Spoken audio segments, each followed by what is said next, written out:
everybody, Master G here with Mr. Durantis. Let's work on learning our side kick or yapchagi in Korean. Yapchagi, sir. One more time. Yup. Yup. Cha. Cha. Ki. Ki. Yapchagi. Yapchagi, sir. Good. So, the name of the kick is side kick. So the first thing that we have to think about is our toes and our body should be in a sideways position to throw this kick correctly.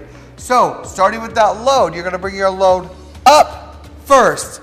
Now, we have to pre-pivot as we're doing this slow, but you don't actually pre-pivot. So he's going to start to turn his body sideways as he pushes his foot out, hitting with the heel.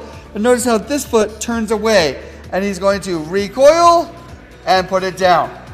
So as you get good at the side kick, the turn and the kick happen simultaneously. So it comes up, turn, kick, and back. Good. Once more. Up. Turn, kick.